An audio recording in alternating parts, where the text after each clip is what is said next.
para relaciones interrelaciones. Bueno, ya sé leer, pero se lee. En su empeño por acercar la geología a la sociedad, reivindica una mirada a la geología urbana a través de las rocas utilizadas en distintas edificaciones, tanto para exposición como para su ornamento. Bueno, pues de nuevo deciros que es un placer contar con su presencia hoy aquí y esperamos aprender mucho de ella y le doy paso porque tiene mucho que decir.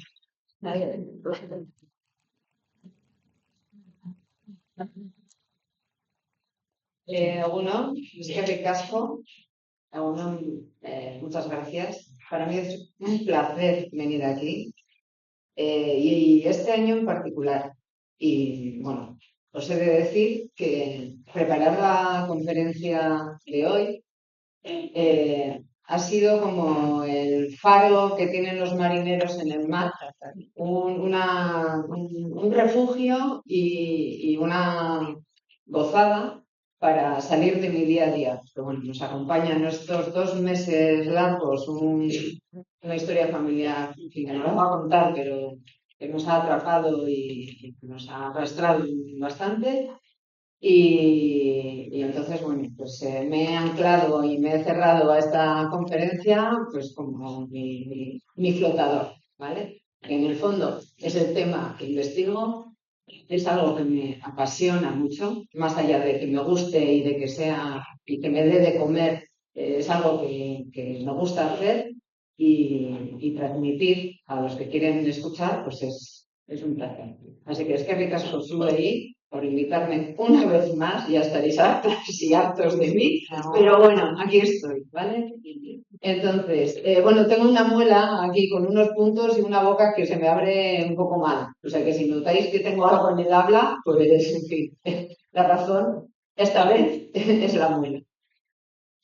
Como título he puesto Los secretos del subsuelo. Es verdad que quiero hablar y hoy el motivo de la charla es Poza al Agua, el corazón de cristal le he añadido yo de Armañón, pero para llegar a entender, creo, correctamente lo que es la cueva de Poza al Agua, cómo se ha formado y qué interés puede tener, tenemos que empezar un poquito antes. Tenemos que hablar de lo que es un CAS brevemente, ¿vale? He puesto ahí el caso de Grazalema opcional como segundo puesto porque ayer a la noche lo que tenía previsto. Hoy, según venía Zarauz, lo he pasado atrás, ¿vale? ¿Por qué? Porque de Grazalema os puedo hablar hoy y como tengo un bis, el 14 de abril creo que es el Día de la República, si no nos dio tiempo hoy, Grazalema también lo puedo contar en la charla que viene. Pero entiendo o supongo que querréis saber un poco más de lo que los medios de televisión, radio y papel nos hayan podido contar, ¿vale? Entonces, como hay material, sé un poco de qué va lo que ha ocurrido en Grazalema, pues me gustaría contaros lo que yo sé. Bien, hoy, si me diera tiempo, o si no, el 14 de abril, ¿vale? ¿Os parece? Vale. Luego, ya con la breve introducción, pasaré a contar lo que es Poza al Agua. Si nos diera tiempo, volveré atrás a contar Grazalema, ¿vale? Y queda lo de Zugarramurdi para el 14 de abril. No quiero hacer una charla de bla, bla, bla, que yo diga aquí grandes palabras y que vosotros no entendáis nada. O sea que me cedes, si hay algo que no se entienda, no levantar la mano e interrumpirme, ¿vale? No va a ser una interrupción, va a ser una aclaración. He pretendido y procurado hacer lo más digerible posible, pero como yo parto de un punto, en fin, que para mí a lo mejor lo que es digerible, para vosotros entiendo que a lo mejor no lo sea, ¿vale? O sea que si no lo he conseguido, por favor, pararme e intentaré contaros con otras palabras para haceros entender, pero de nada sirve, en fin, de nada sirve seguir para adelante si no estoy entendiendo nada. ¿De acuerdo? Vale, así que Mercedes, luchar y gabe, sin vergüenza, levantar la mano y formular lo que queráis, en cualquier momento. ¿De acuerdo? Vale, pues allá vamos. No tengo el reloj, pero ya me iréis indicando. Vamos a empezar. ¿Qué es un caso? Supongo que poco o mucho alguien, en fin, tendréis una idea de lo que es, pero por si acaso Voy a empezar, que en la Comunidad Autónoma Vasca, bueno, para entender un karst es una roca que está meteorizada, que está alterada y llena de agujeros, ¿vale? Este fenómeno es bastante frecuente en el mundo entero, pero bueno, yendo a nuestra casa, por decirlo así, en la Comunidad Autónoma Vasca, resulta que a ver si soy capaz de darle al botón, sí. Si hacemos un mapa de las rocas que tenemos en superficie, debajo del suelo, de la vegetación, de los bosques, pero hay de forma superficial, resulta que más del 75%, estos colores son rocas de distinta edad, ¿vale? Pero más del 75% de todos ellos tienen carbonato. ¿Esto qué quiere decir? Carbonato es el mineral que es uno de los más fáciles de disolver con el agua de lluvia. Digo uno de los más, porque la sal que utilizamos en las ensaladas, en las comidas, es la que, en fin, esa es la más blandita, con el agua, ¿eh? Con el agua de lluvia. El yeso también se disuelve relativamente poco. Pero tanto la sal como el yeso no son minerales muy comunes. Quiero decir que no aparecen de forma extensiva en cualquier lado. Pero en cambio el carbonato cálcico, el quicita, carbonato cálcico, es un mineral muy frecuente que en nuestra comunidad autónoma está por doquier. ¿Vale? Está en casi todas partes. ¿Qué pasa? Que las rocas que tienen una gran cantidad de calcita o de carbonato cálcico solamente es el 30%. ¿Vale? ¿Esto qué quiere decir? Que la mayoría de las rocas que tenemos en la comunidad autónoma vasca son susceptibles de crear este karst, es decir, cuando reciben el agua de lluvia, de empezar a disolver y a crear ahí oquedades, pero sobre todo este 30% es el que reacciona antes y no sé cómo deciros, de mayor manera. Es decir, en ese 30% es donde se generarán las grandes cuevas, las grandes cavidades, etcétera. ¿Vale?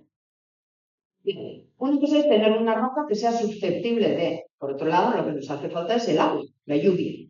¿Qué pasa? Que en el clima, que de esto ya os hablé, hace ya no recuerdo el año, pero cómo se lee el clima y el clima que hemos tenido, bueno, pues en el País Vasco y en la Comunidad Autónoma Vasca, incluso yendo hacia atrás en el tiempo, siempre ha llovido. Sea época glacial, sea época interglacial, si nos caracteriza algo, es que aquí por el Golfo de Vizcaya, las borrascas un poco más arriba o un poco más abajo, que este año estamos aprendiendo mucho todos de las borrascas, gracias a la información meteorológica que nos facilitan desde la televisión, bueno, pues ha sido y es una zona de clima húmedo. Ha llovido siempre. Es decir, tenemos la caliza o tenemos el sustrato rocoso susceptible de disolverse y tenemos el agua necesaria, bien sea lluvia, bien sea nieve, para disolver esa roca. Con todo eso tenemos, o gracias a eso, tenemos más de 6.000 cuevas catalogadas a día de hoy en la comunidad autónoma vasca, sin meter Navarra. ¿Vale? Esto es una barbaridad. Es un montón, ¿vale? Y estos son los puntos que veis. Bueno, que no sé si se ven muy bien desde ahí atrás, pero bueno, aquí hay Y sobre todo está en ese 30% que hemos dicho que la calcita era el mineral predominante, que era una roca como pura en cuanto a carbonatos, pues es ahí donde está la mayoría de las cuevas, pero no solamente, también están en la zona más areniscosa. 6.000 cuevas. Bien, de estas 6.000 no se han formado todas a la vez. Es decir, no tenemos un sustrato rocoso que sale, recibe lluvia y se forma el karst. No, es un poquito más complejo. El terreno o las rocas no han salido. Sabéis bien que las calizas, bueno, hasta aquí creo que sí, ¿no? Que se forman en el mar, si no creo que he puesto alguna diapositiva, y poco a poco, por la orogenia alpina, que luego os volveré a decir, esto también estuvimos hablando de cómo se forman los montes, ¿os acordáis? De los choques entre camiones y coches y que, bueno, pues poco a poco ese choque no se produce de forma instantánea, geológicamente hablando, ¿vale? Necesita sus millones de años, lo mismo que Everest todavía está chocando y todavía está creciendo, pues bueno, pues estos terrenos, estas rocas que nos rodean, tampoco salieron todos a la vez desde el mar. ¿Vale? Entonces, el karst, o la lluvia, les ha ido afectando según iban saliendo. Estos ya están bajo la influencia de la lluvia. Esta roca de aquí, cuando sale, quiere simular esta planicie, por decirlo de alguna manera, empieza a castificarse. Y entonces, según va saliendo, que sale como a empujones, a escalones, pues hay un karst que es más viejo y otro más nuevo. Si ponemos así en la vertical, ¿qué quiere decir un karst joven y un karst viejo? Bueno, pues el joven tiene una red subterránea, en fin, finita o poco desarrollada, porque lleva pocos millones de años o pocos miles de años expuesto a la lluvia, y en fin, la lluvia disuelve la cal o el carbonato cálcico, pero necesita su tiempo. Y en cambio, en el otro extremo, aquí abajo, pues ya lo que tenemos es un karst mucho más penetrativo, en fin, con una red de cavidades más grandes, mejor desarrollada y unas cavidades más grandes, y ver aquí que hay incluso bloques. Esto quiere decir colapsos, ¿vale? Nosotros en el País Vasco, que tenemos, bueno, visto en otra figura, por decir así, un karst joven tiene unas fisuras incipientes y poco desarrollo en el interior, cada vez el desarrollo del interior es más grande, y luego estos niveles empiezan a generar como pisos de viviendas. ¿Por qué? Porque el agua tiende a seguir al río y el río cada vez va más abajo, entonces deja galerías secas que se pueden mojar cuando llueve y cuando deja de llover se secan, y una zona donde discurre toda esa agua que se va acumulando por ahí. ¿Vale? Entonces tenemos un karst joven y un karst maduro, por decir alguna manera. ¿Qué tenemos nosotros aquí en nuestro entorno? Tenemos de todo. Tenemos karst joven, sobre todo se limita a la zona litoral, pues Mundaka, si vais de Cotes o a dar una vuelta por allí, que es un entorno muy bonito, pues en esta planicie la roca es carbonatada y hay un karst, hay por ahí metido, hay galerías muy, muy pequeñas, Bermeo es otro entorno también, y la zona de Getxo Algorta también. Por ejemplo, hay más, pero este karst incipiente, que es el terreno que menos tiempo lleva afuera, pues nada, se limita a una altitud, está siempre por debajo de los 100 metros sobre el nivel del mar, y lleva fuera entre 120 y 1 millón de años. Según algunos autores, 2, pero bueno, yo apunto hacia el millón.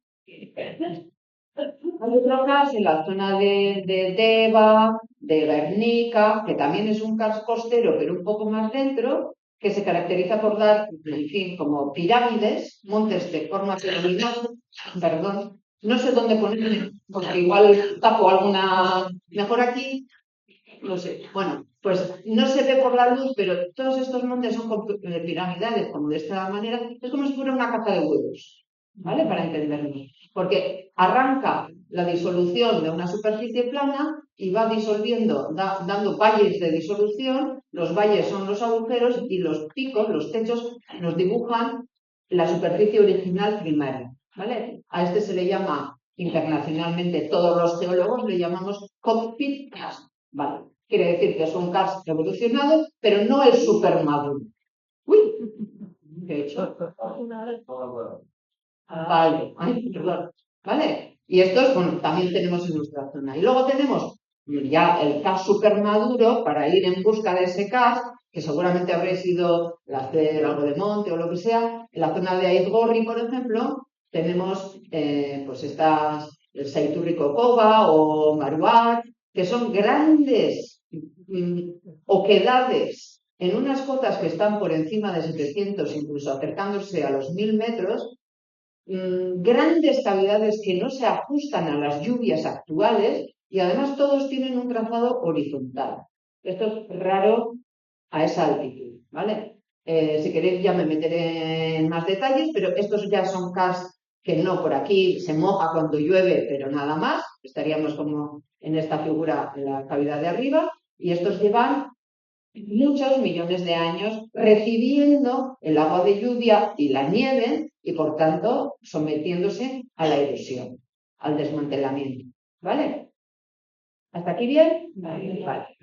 Esa, bueno, pues de todas estas 6000 cavidades, ¿vale?, que se pueden agrupar en karst o cavidades jóvenes, cavidades de mediana edad y cavidades ya maduros y bien desarrollados, hemos elegido dos. No sabía qué dos contaros y las dos cuevas que creo que podéis ir a visitar. Entonces, en una de ellas ya sé que habéis estado, una de ellas es Pozo al Agua, que además está como aquí Zarauz, equidistante. Esta es la de Pozo al Agua y al otro lado Zugarramurdi. Son cuevas visitables, son cuevas que además tienen algo, un punch especial. Y bueno, pues he elegido esas dos, pero podría elegir cualquier otra de las 6.000. No conozco las 6.000 al detalle, pero bueno, ¿vale? Sigo con el gas. Por tanto, ¿qué es el gas? Pues son las formas del relieve que están modeladas, disueltas por el agua de lluvia, y aquí un matiz. El agua de lluvia per se no hace casi nada. Supongo que los que tenéis, en fin, unos años, al menos tantos como yo, recordaréis que antiguamente se recogía el agua de lluvia para las baterías. ¿Sí o no? Es porque es un agua muy poco mineralizada, por no decir nada mineralizada. ¿Vale? Es verdad que últimamente con toda la polución se nos está acidificando y que estamos vertiendo tantas cosas ahí arriba que ya el agua de lluvia trae también otras, ¿vale? Pero teóricamente es el agua, como no ha recorrido, no ha resbalado, no ha pasado por ningún sustrato rocoso, no tiene ningún mineral. Lo mismo que cuando se va a esquiar se dice no beber agua de nieve, porque no tiene mineralización y nos sienta mal. Nosotros necesitamos agua mineralizada. ¿Vale? Para mineralizar mejor, es decir, ¿de dónde gana la mineralización? De la disolución de la roca. Según va disolviendo, lo que disuelve se incorpora al agua. Esto es como el agua y el azúcar. O café, da igual. Tenemos agua, voy a poner, ¿vale? No tiene sabor, no tiene nada, le echamos azúcar y el azúcar cuando desaparece, los cristalitos, es cuando se disuelve y el agua ya se endulza. Si no se disuelve, el agua sigue estando sin azúcar, sin sabor. ¿Vale? Pues es el mismo principio, pero en roca. Entonces, ¿qué pasa? Que para disolver más, si el agua está un poquito acidificada, mejor. Ataca antes a la roca. ¿Vale? Y esa acidificación gana o se produce cuando el agua de lluvia, bueno, ahora insisto, como está contaminada, llueve a veces agua ya ácida, pero si no, de forma natural, al atravesar la materia orgánica. La materia orgánica en descomposición suelta ácidos y esos ácidos acidifican, sobre todo el CO2 acidifica el agua. Entonces el agua acidificada ya cuando llega a la roca, ¡buah!, lo disuelve y se va mineralizando. ¿Vale? ¿Qué genera? Ese proceso que genera, pues nos genera una parte externa, si soy capaz, aquí el exocar le llamamos una parte externa irregular, y esta irregularidad se debe a esa disolución, disuelve más allí donde más agua pasa, menos donde menos contacto tiene, ¿vale? Y en esa parte externa se forma lo que llamamos lapiaces, que seguro habéis oído, que es una roca así muy picuda, luego veréis fotos, con muchas aristas que se generan porque se ha disuelto, porque se ha corroído, ¿vale? Y también se forman dolinas que son como embudos, en fin, por ahí pasa el agua y penetra hacia el interior. Pero quizá lo más destacable y lo más curioso es que tiene un endocast, una parte interna, que el agua entra y tiene que salir en alguna parte. Entonces, el agua busca su camino hacia el río, o si tuviera mar, al mar, ¿vale? Y en ese camino, que ya veréis que no es azaroso, que no se crea al azar, se generan también, lo mismo que en el exterior, formas de disolución, ¿vale? El drenaje interior es lo que se llama como el mundo endocástico.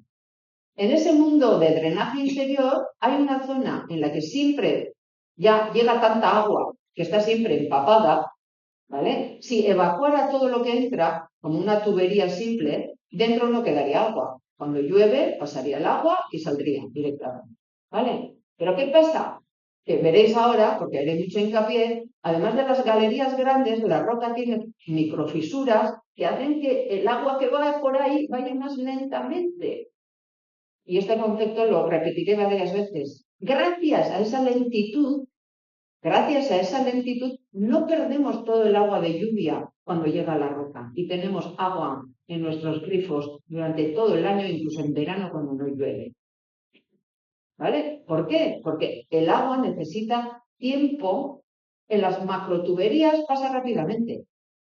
Porque tiene el hueco, llueve, pasa, es como un desagüe de nuestras calles, ¿vale? Pero en cambio en las microfisuras, dependiendo de la microfisura, puede pasar años o miles de años el agua desde que entra a la que sale. A veces, cuando en las fuentes X bebemos agua, no estamos bebiendo el agua de lluvia que ha caído ayer.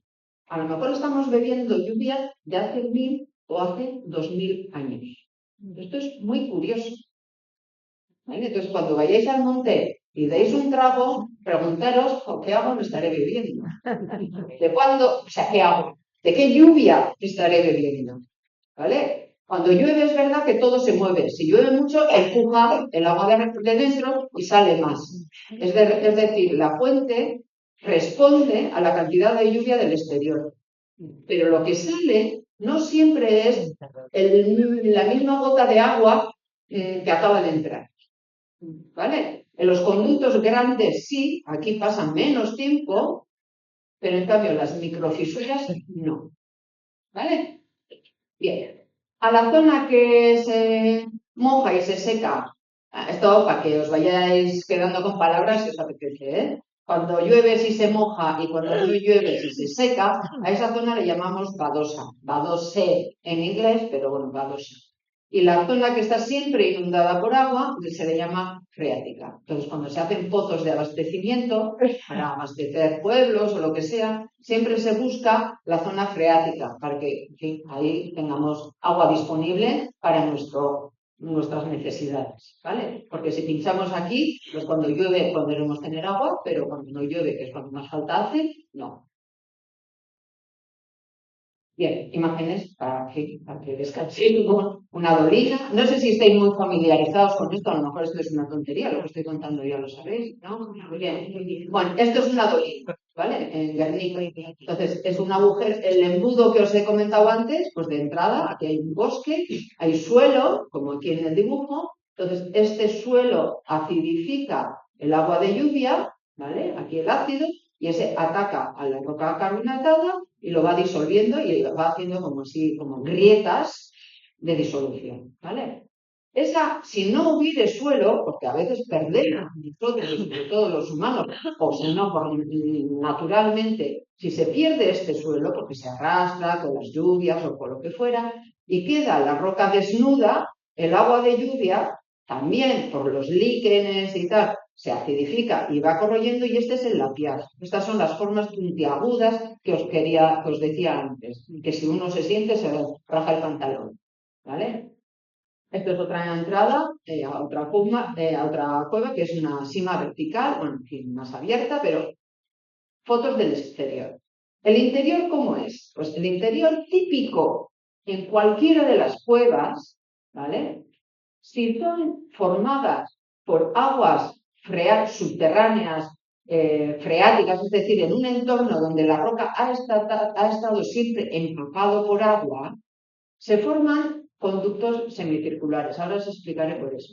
Que a veces vemos taponados por sedimento y vemos la última parte, es como si esto estuviera lleno de sedimento, en otros está todavía abierto, ¿vale? Esto es Urederra en Urbasa, ¿vale? En Acevedo, que también fijaros en la sección, y esto está en Aralar, ahora no me acuerdo, bueno, da igual, una surgencia, un sitio donde sale, ese agua que entra, sale como río, y fijaros también que la forma, que hay bloques de roca, pero la forma de techo se asemeja a estas formas redondeadas. ¿Por qué ocurre eso? Bueno, el agua os he dicho antes que cuando penetra hacia el interior no lo hace de forma anárquica. El agua, en euskera hay una esaldi, sarbat, ura alperrada. El agua es muy baja o muy baja. Pero siempre intenta buscar el camino más fácil. ¿Vale? Entonces, si la roca tiene una grieta, per se, de esos esfuerzos que le han hecho salir debajo del mar hacia arriba, creando montes, claro, es una cosa rígida que cuando se somete a esas presiones se fractura, ¿vale? Entonces, Es como el bizcocho, el brazo gitano, que cuando le damos la vuelta se tiende a agrietar, ¿vale? Bueno, pues el agua de lluvia, cuando se encuentra esa superficie, tiende a percolarse por las grietas. Entonces, si encuentra estos planos en una grieta, pues empieza a disolver por ahí, ¿vale? Pero si está todo el rato empapado por agua, la presión que ejerce sobre las paredes, sobre todas las paredes, es igual. Imagínate que esto está empapado, le está llegando, ese conducto no da abasto y está sobre presión. Le viene más agua de la que puede evacuar, ¿vale? Entonces, la presión que ejerce el agua sobre las paredes de roca es igual en todas sus direcciones, por decirlo de alguna manera. Entonces, tiende a formar cavidades circulares. Aquí, por ejemplo, un ejemplo. ¿Vale? Si las condiciones cambian, porque el río cada vez está más abajo, porque el río cada vez está erosionando más, y entonces el camino que tiene que hacer el agua por el interior de la roca va bajando, lo que se ha formado en condiciones freáticas, es decir, de inundación, o sea, de siempre llena de agua, pasa a estar llena de agua de vez en cuando. El conducto estará, el freático estará más abajo. Y entonces estas formas circulares se van abriendo hacia abajo, decimos que se forman agujeros de cerradura, como la llave de una cerradura, ¿vale? Otras veces tiene sedimento, no puede bajar hacia abajo y crece hacia arriba. Pero bueno, lo normal es que se formen cuevas, galerías circulares cuando ha estado sometida, empapada de agua, y cuando pasa a condiciones badosas, solamente con un caudal menor va incidiendo en la vertical. Bien, os estoy hablando de grandes conductos, aunque antes haya dicho que la micro es importante, quiero que os quedéis con la cosa de que el CAS no solamente es un sistema de tuberías, de grandes galerías, en fin, de estas freáticas circulares que os he mencionado. Por eso he puesto esto así. Que es las fotos típicas lo que te indica. Siempre grandes galerías, como si todo el agua de lluvia entrara y saliera como si fuera esto un sistema de canales. Si hacemos un zoom, lo importante del CAS, como os he dicho antes, está en las microfracturas, que es donde el agua pasa más tiempo antes de llegar a las grandes cavidades, ¿vale? Entonces, estas microfisuras, ¿qué son? Esto para Grazalema, por ejemplo, es importante. Por eso cuando os hable del Grazalema y de Pozalagua también, hablaremos otra vez. Estas microfisuras son, por un lado, los intersticios que quedan. Estos son fotografías de microscopio electrónico. No sé si... Bueno, tenemos nuestra vista. Luego una lupa, que es como las gafas de ver, ¿vale? Que aumentan un poco. Tenemos microscopios o lupas también, que llegan hasta 10 micras. O sea, 10 micras son, 10 micra es 1000 partes de un milímetro, ¿vale? O sea que hasta 10 micras podremos ver en un microscopio. Y más allá, si queremos ver unas cosas más pequeñas todavía, tenemos que ir, aquí veis 5 micras, 10 micras, usamos el microscopio electrónico. Bien, los poros que os decía antes de los microporos, donde el agua se retiene, no os imaginéis grandes agujeros, son estas miércoles de agujeros que veis aquí, pero suficiente para que entre la molécula de agua, ¿vale? Y es ahí donde queda, no atrapada, porque si no, si quedara atrapada no saldría, o sea que nos hace falta que no solamente haya poros, haya agujeros, sino que los agujeros estén conectados, y ahí lentamente, aunque le cueste mucho, el agua va haciendo su camino, ¿vale?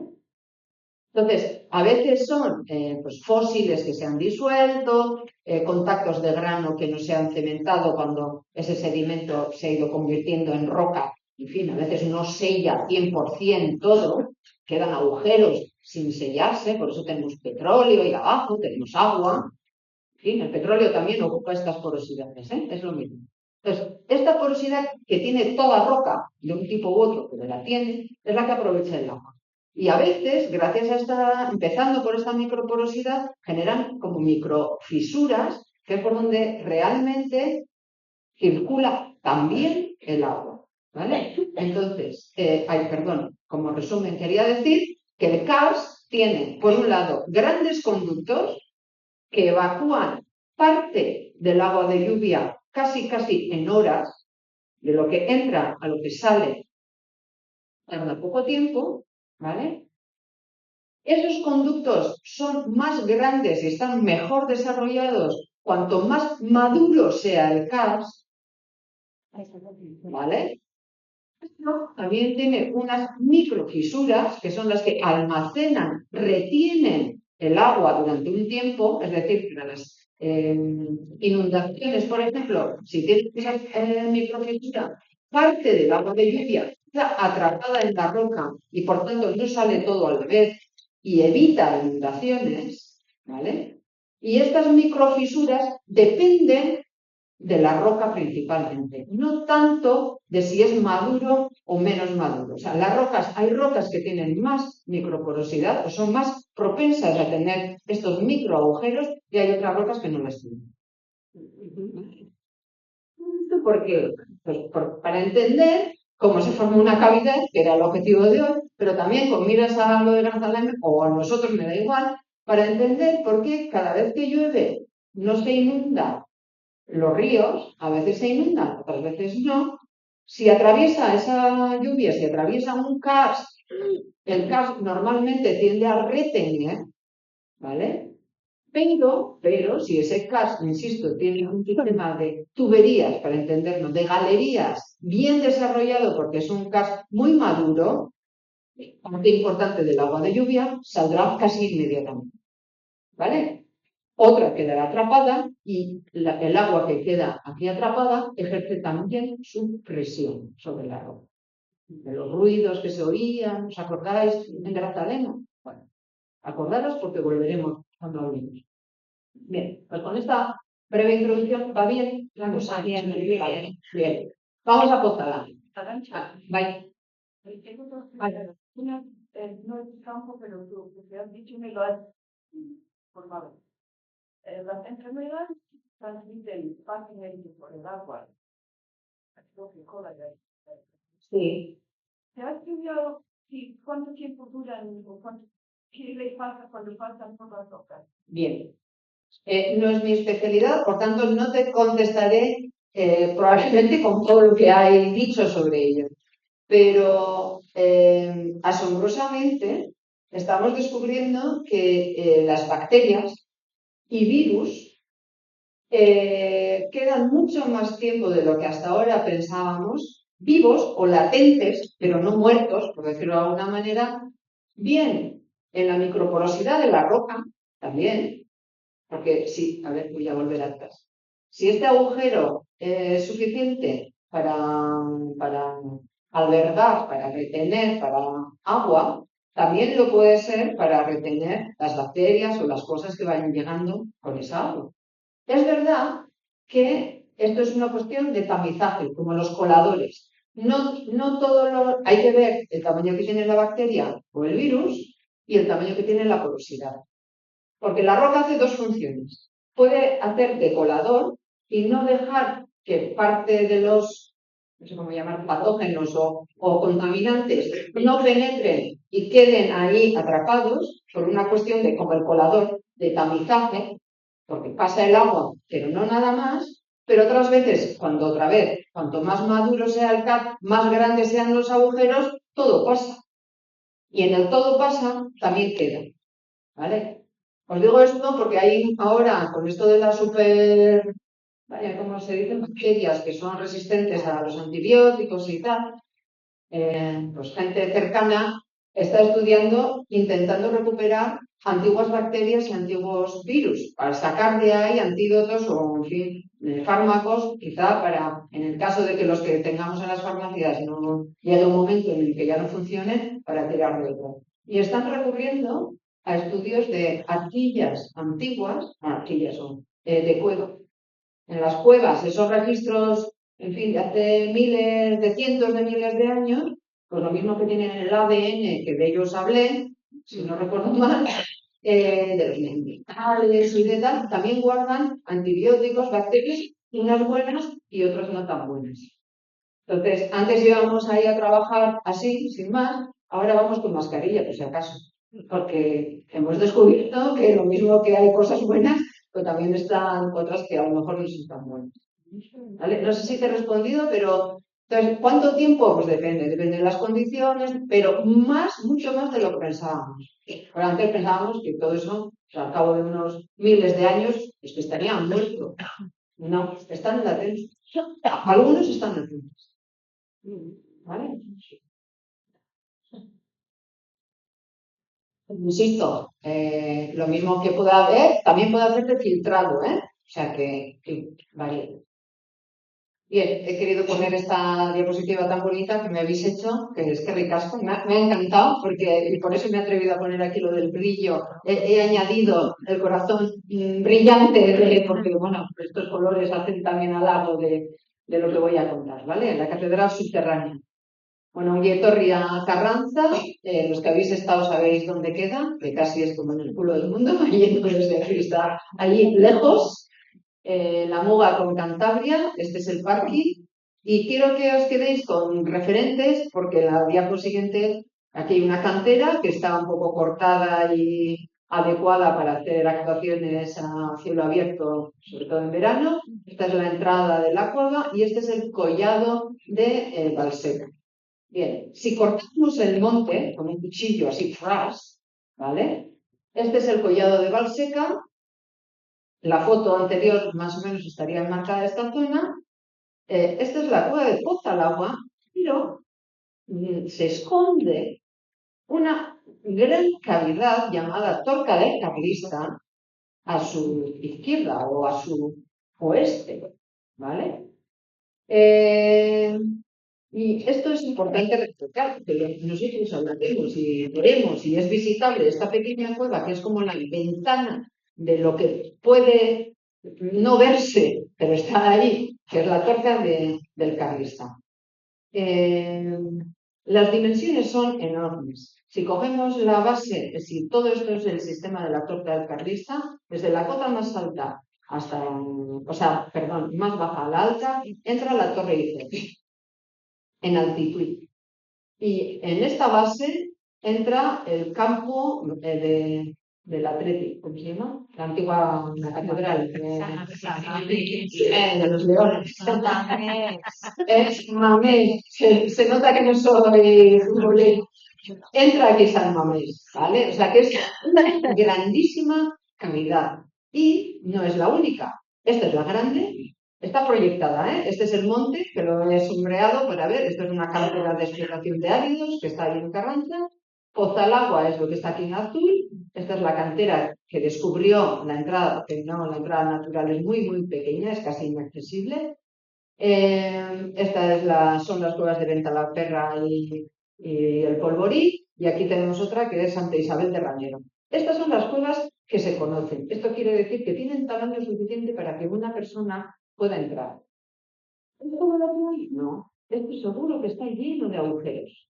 Pero claro, si tiene unas pelotenes, estalactitas, algo que lo cierre y que no permita nuestro avance, claro, no sabemos de su existencia. ¿Vale? ¿Se podría rastrear con radar? Sí, pero es costoso económicamente. Y la pregunta es, ¿para qué? Si con 6.000 que conocemos no podemos, ¿para qué ir en busca de más? A menos que sea para responder una pregunta, ¿vale? Y que por ahora no lo hemos hecho. Tiramos de las que conocemos y no sobra. Bien. Para saber cómo se ha formado tanto Pozalagua como la Torca del Carlista, que todo es parte de la misma historia, tendríamos que saber lo mismo de antes, cuánto llueve, cómo llueve, tromba, no tromba, de continuo, no continuo, cómo se infiltra, lo de antes tiene fisuras, tiene poros, todo lo que llega, chupa y sale o se retiene dentro, y sobre todo, cómo se comporta el gas. Esto, en fin, lo meteorológico es más o menos fácil y por tanto sabemos bien que puedes poner una estación meteorológica y ver lo que cae del cielo. Todo esto es más difícil de abordar. Iremos viendo poco a poco. En Carranza, pues llueve, y aquí pasaré rápidamente, lo más rápido que pueda. Llueve más o menos siempre. En julio y agosto es donde menos, pero en fin, casi siempre. Tenemos una temperatura media que es la que nos marca la cueva, que son de 13 grados y subiendo, pero bueno, oscila entre 10 y 20 y cada vez las heladas son menores. La humedad relativa es casi constante, ¿vale? En torno al 80%, salvo, ojo, no en los meses de verano, sino aquí en octubre y noviembre, que es cuando más baja la humedad relativa, ¿vale? En otoño. Y los vientos predominantes, o los más fuertes o los más así, vienen del sur, del suroeste, noreste. Bueno, hacemos un montón de cosas, me voy a pasar, si alguien quiere luego ya me detendré. Y ya, yendo a responder, ya hemos visto el cómo llueve y cuánto llueve. Os he puesto, no os he dicho, es del 25 al 26, o sea, un año desde hoy, desde ayer, un año atrás, pero más o menos la ciclicidad va siendo igual. Lo que estamos viendo y estamos detectando, y los que vinisteis a la cueva, visteis que hay aparatos puestos dentro y en el exterior para ver cómo está lloviendo y cómo está cambiando la manera de llover. Vemos que cada vez el shirimiri es menos, por entender, así rápidamente, y cada vez son más trombas, ¿vale? Y esto es importante incluso para el karst, porque la capacidad de infiltrar, de absorber, absorbe lo que puede. Entonces, si cae demasiado de golpe, o va a las grandes cañerías o va por fuera, ¿vale? En cambio, si va mojando poco a poco, se va calando, se va mojando, se va penetrando en la microporosidad, gocho, eso es como el pil o a fuego rápido, ¿vale?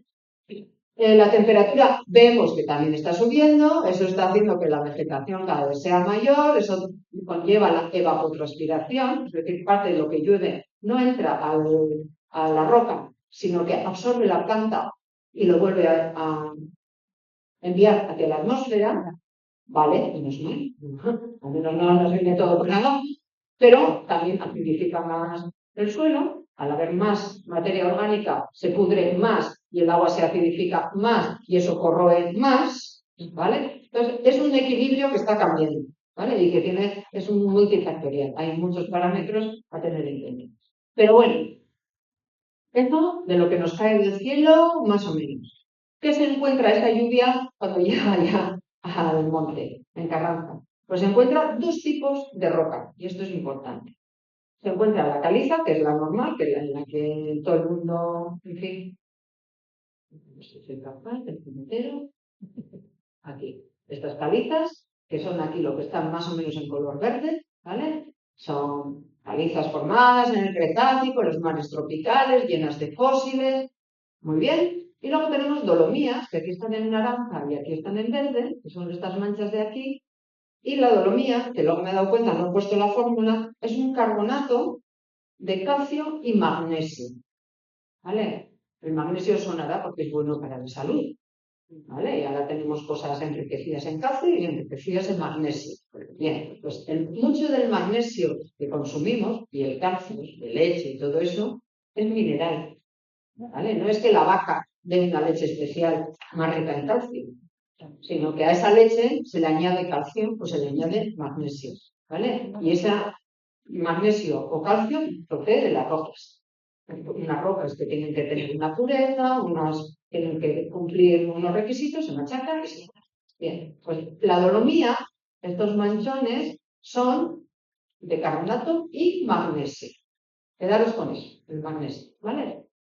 Paso rápidamente. Estas son si hiciéramos una foto de cuando se formaron esos montes, el continente estaría aquí, en Asturias y en la demanda. Esto sería todo mar, como Australia hoy en día, ¿vale? Y los arrecifes, pues serían lo que hoy son las plataformas. Pues la zona de Guernica, Gorbea, Aralá y aquí Ramales, si hiciéramos una foto en aquel mar, se asemejaría bastante a esta fotografía de aquí, con muchos peces, tiburones, corales, algas, bivalvos, moluscos, en fin, una vida. Y había grandes fracturas también que daban como fumaroles, en esto nada.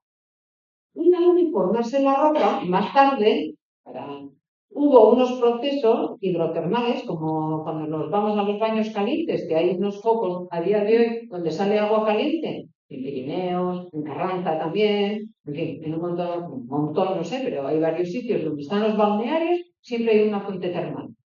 ¿Sí? Bueno, quitando los balnearios de playa, que esos serán de agua marina.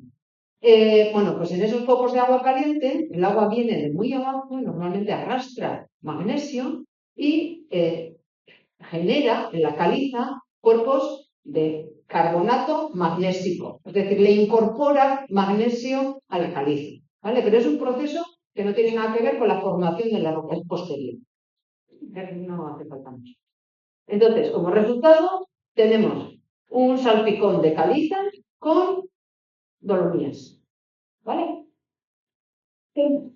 Pues tenemos unas estructuras, unas fallas, unas cicatrices en esas rocas importantes que son las que nos condicionan de forma preferencial la entrada del agua de lluvia, ¿vale? Y luego otras zonas entre estos pasillos de fracturas con una fracturación menor, que son estas de diaclasas de fallas pequeñas, y entre esas diaclasas pequeñas nos queda la roca, que a su vez tiene su microporosidad, ¿vale?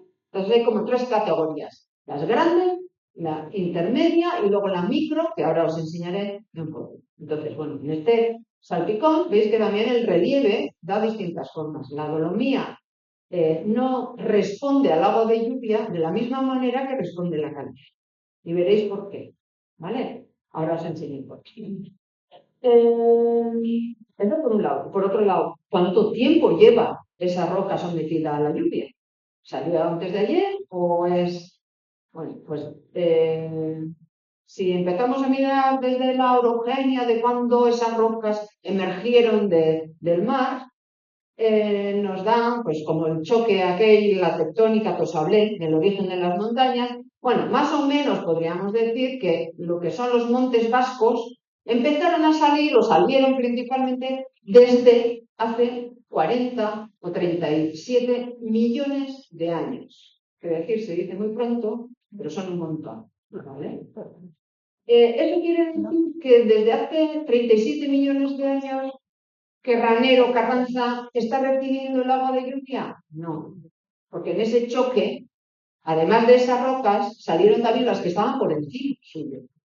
Bueno, para que os hagáis una idea, graneros de edad cretácea, 100 millones de años. Pero de 100 hasta 40 había más rocas que se fueron creando encima y que luego salieron todas ellas, ¿vale? Entonces, esto no quiere decir directamente que lleve esa roca 40 millones de años recibiendo el agua de lluvia. Bien, entonces, ¿cuánto lleva? Pues hicimos otro ejercicio, empezar desde hoy.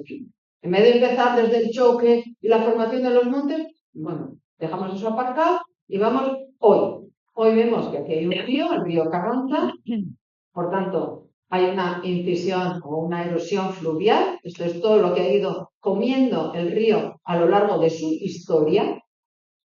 Tenemos unos derrubios y unos fragmentos de roca que quedan aquí en las faldas y tenemos karst, que hemos dicho antes con la Torca, Pozalagua, Ventanaferra y todo lo demás. Bueno, con este puzzle, ¿qué podemos decir?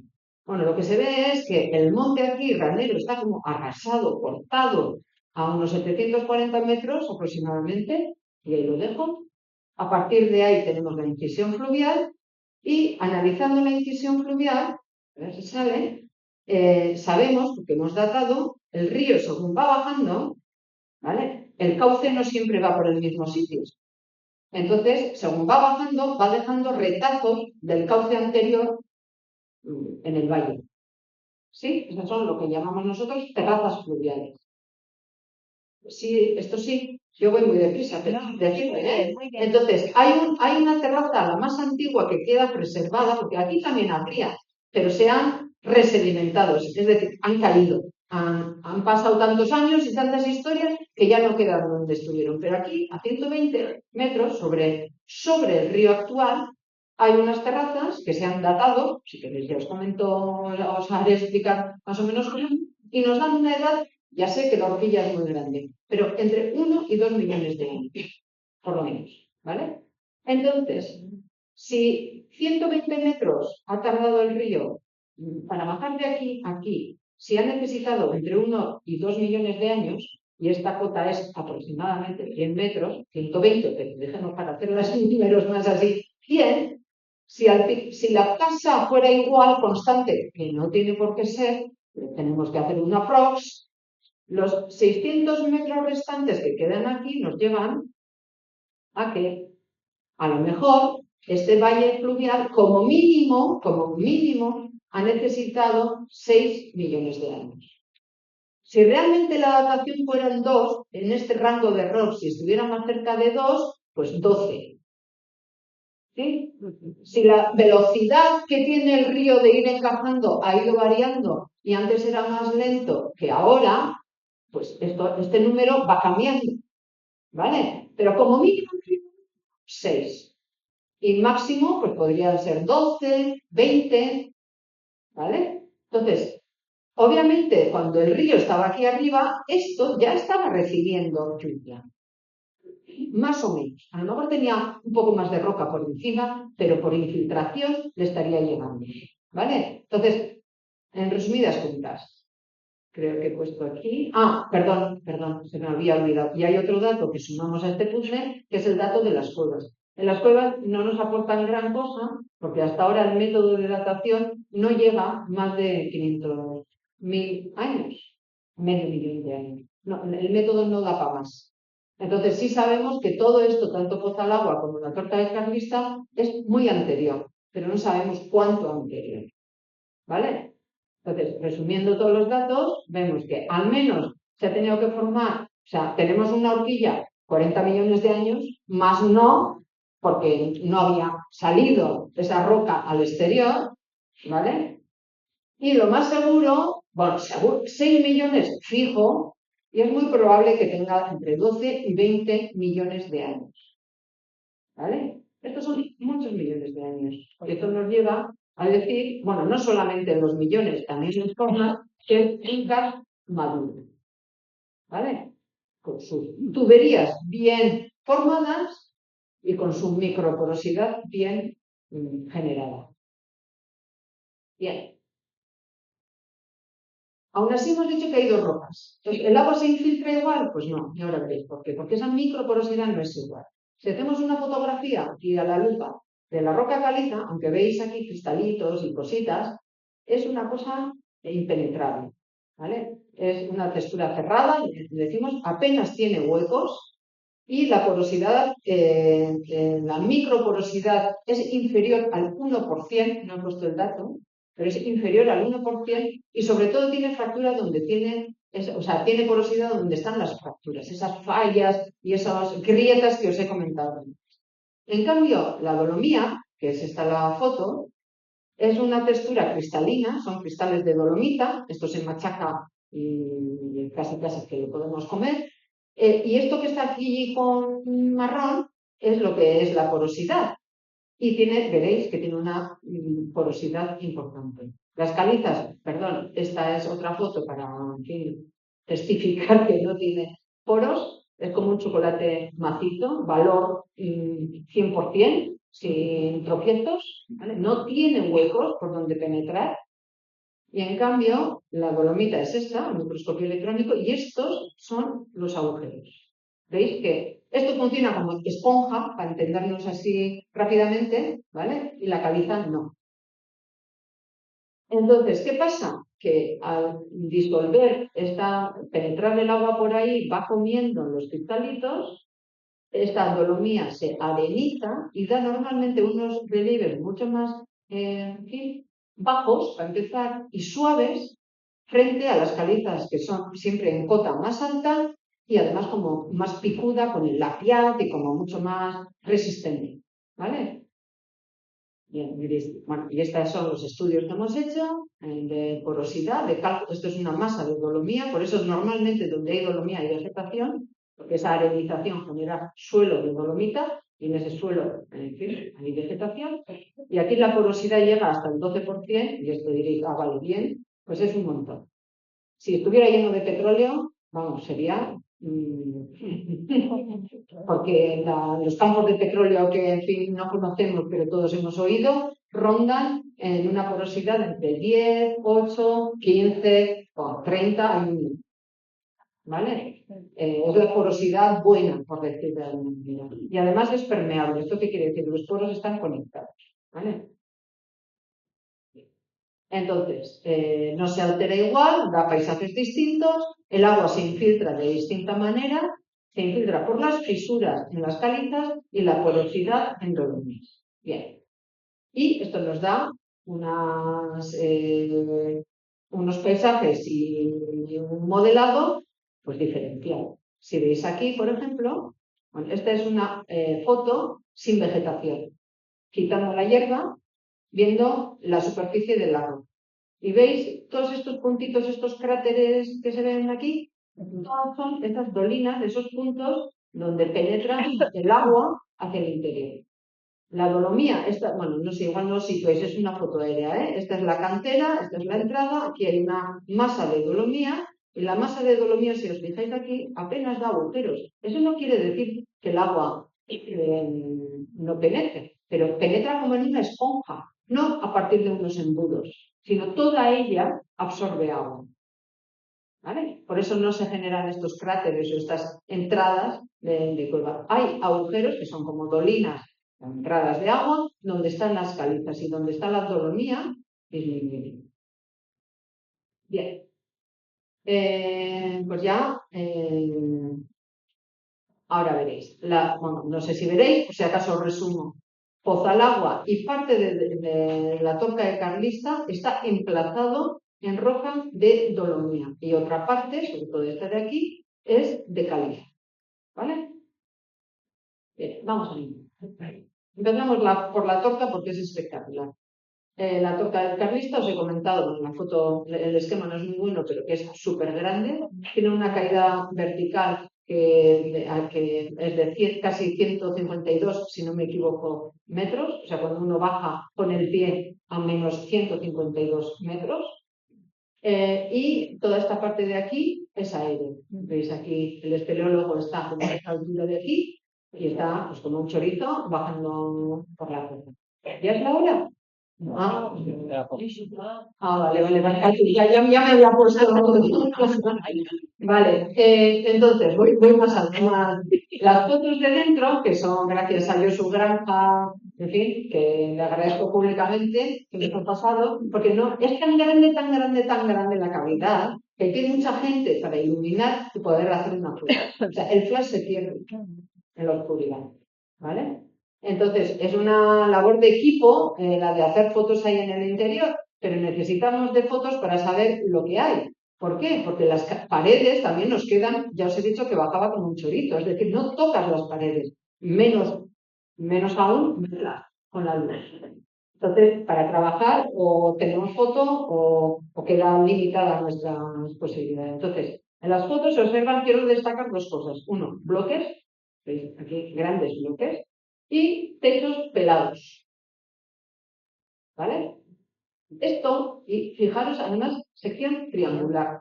No es como la cosa redondeada que hemos dicho antes que se forman cuando el agua va en condiciones de presión. ¿Os acordáis? Los conductos, los tubos.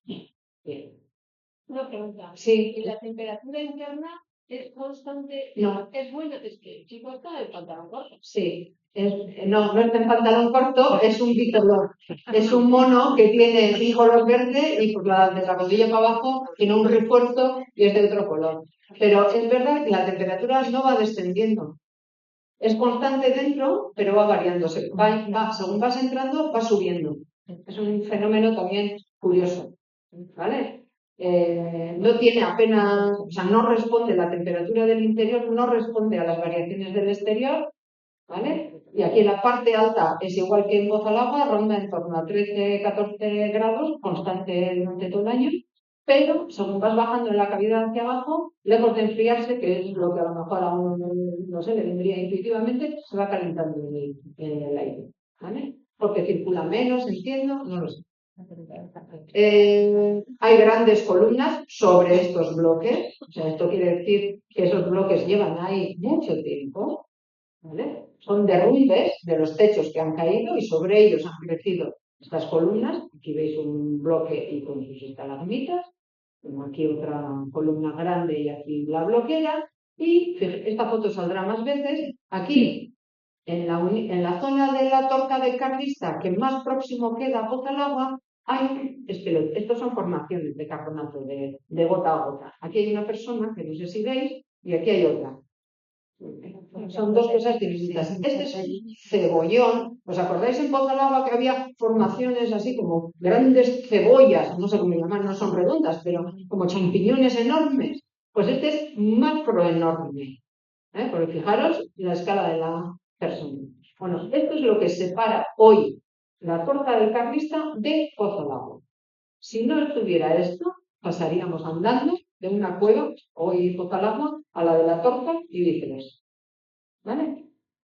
Bien. Si ponemos en planta, bueno, se hizo una nube de puntos, o sea, escaneado, con varios puntos, en fin, lo hicieron unos ingleses. Este es Pozalagua. Es tan grande, fueron a la torta, es tan grande que se hizo en baja resolución y luego nosotros hicimos otra aquí de alta resolución. Ahora veréis. Si dibujamos en planta, esto es lo que ocupa la torta, esto es lo que ocupa Pozalagua, y esta es la zona que hoy está separada, que no podemos acceder porque hay un champiñón formado gota a gota ahí en medio. ¿Vale? Bien, aquí. Un corte sería en esta zona de ahí. En fin, ¿qué vemos en las paredes? Porque os he dicho antes que hemos visto secciones triangulares, esta por ejemplo, que os he marcado, ¿vale? Con mucho derrumbe. Esto no huele, son las paredes típicas de tubería, que, en fin, tan bonitas. Y en Pozalagua, bueno, esa es la nube de puntos que hicimos, que a partir de ahí el mapa. Vemos que es una cueva como tubular, os acordaréis, cuando fuisteis a la cueva, esta es la zona de la entrada, aquí hay unos agujeros, que no se pasa por ahí, y esta es la zona de los lagos donde nos encontramos nosotros, pero aquí hay una cosa más abrupta y aquí hay menos. Ahora hablamos de ello. ¿Qué podemos decir? Bueno, pues si este volumen lo cortamos con un cuchillo, la mitad, ¿dónde está? Tenemos la parte inferior, que es esta de aquí, que tiene una zona con más relieve y otra más plana. Nosotros, en las visitas, esto para la gente que vino a la curva y recuerda, se entra por aquí, se viene por aquí, viniste por aquí hicimos la foto, vuelta, subir, aquí arriba, la parte alta, y luego bajar, otra vez, y fuera. ¿Sí? Bueno, pues esta parte alta, que los colores indican la altitud, estos son espelotemas, que si os fijáis están alineados, por tanto se crea una grieta. Esta altitud veremos a qué se debe, y aquí hay una parte, no sé, horizontal, baja, que le llaman la zona del lago, ¿vale? Si cogemos la parte alta del cascarón, vemos que el cascarón es como triangular, ¿vale? Que esto no tiene nada que ver con la sección tubular que antes os he mencionado. Si hacemos además cortes en esa imagen, ¡ay, no viene! Sí, me han tumbado, perdón, no. Bueno, que nos hacéis una idea. Marca aquí, pues mira que lo he revisado, pero esta es la parte del techo y este es el suelo, ¿vale? Estas son las pasarelas. Pero los techos son triangulares, vamos, como montes. Era lo que quería decir con esta foto. ¿Vale? Y en cuanto a la base, lo mismo de antes, que hay una zona, ahora le he dado la vuelta, una zona de bloqueo, una zona más alta y una zona más baja que se le llama de lago. Bien. Queriendo ver qué era lo que escondía ese lago, se hizo como unas radiografías, los radar se le llama, pues como las placas que hacemos nosotros cuando vamos al médico, exactamente igual al suelo. Y penetramos 2,5 metros, no más. Pero en esos 2,5 metros, que es todo esto, vimos que estos colores blancos son espelotemas, es el techo, la base dura de carbonato cálcico. Estos pueden ser como columnas que quedaron ahí atrapados. Esto es sedimento y por debajo no llega, la técnica no llega más. Aquí veis, pasando el aparato, que parece que está pasando la aspiradora, pero es un radar. ¿Vale? Lo mismo que los aviones, emite una señal de radar y recibe. Y según lo que tarda y cómo la onda que recibe, se hacen pues estas radiografías. ¿Vale? Con esto, pues, ¿qué podemos decir? Perdón, se me ha olvidado hacer el resumen. Bien. Un juego aquí. Que debajo del lago, este llano, se nos esconde algo y este lago pues es una costra realmente que allana el terreno, pero no es la morfología original del pueblo. ¿Vale? En la zona de la bloquera, por contra, ¿qué vemos? Que es toda esta. Pues vemos que hay bloques, grandes bloques, que llevan estalagmitas y estalactitas que en su día se formaron y según el bloque se han movido también y luego sobre ellas hay otros que crecen en la vertical. Han caído no solamente bloques, han caído también grandes estalactitas y columnas que están ahí metidas como pueden y no solamente se cayeron una vez, sino una vez de caer y formarse unas columnas encima, se han movido y se han roto las columnas desplazándose las dos partes. La que queda pegada al techo pues queda ahí y la de la base se mueve. ¿Vale? Esto quiere decir que haya habido un meneo. Meneo, por un lado, para que caigan los bloques, ahora hablaremos de por qué caen, y dos, una vez caídos, además se han reajustado, se han movido, porque hay grandes columnas, o sea, esto tiene casi 40 centímetros de diámetro, para romper y desplazar, tanto en la vertical como en la horizontal, es que la base se ha movido.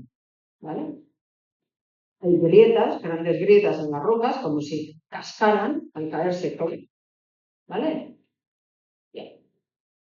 O sea, lo que no hay son estas formas redondeadas, insisto, que son las freáticas. Esta es Zugarramurdi, que sí tiene, por ejemplo, va a ser un contrapunto, que también es Zugarramurdi. ¿Vale? Y tampoco tiene sedimento. Tampoco hay evidencias de que pasaran por ahí mucho río. O sea, que el agua de lluvia que entra, pasa por la cañería y sale, normalmente si entra por un embudo, arrastra el suelo y deja en el camino su suelo. ¿Vale? Entonces, no hay mucha evidencia de ese tipo en Pozalagua y tampoco en la Torca del Carlista.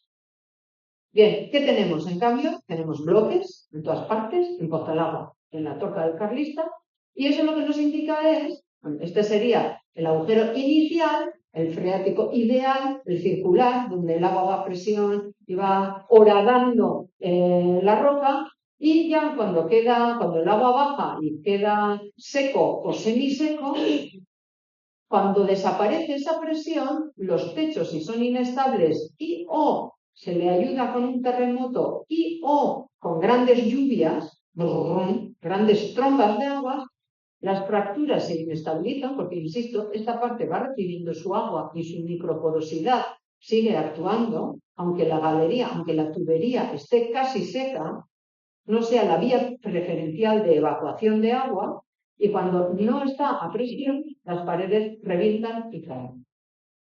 Entonces, lo que vemos tanto en la Torca del Carlista como en Pozalagua son estas paredes angulosas, desnudas, decía, porque no tienen casi estalactitas o estalactitas en la Torca, sí en Pozalagua, ¿vale?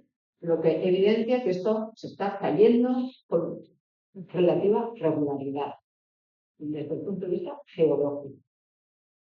Bien, ¿qué tenemos en Pozalagua? Lo que sobre todo tenemos son esqueletos, ¿vale? Y si es conocida por algo, es por los esqueletos.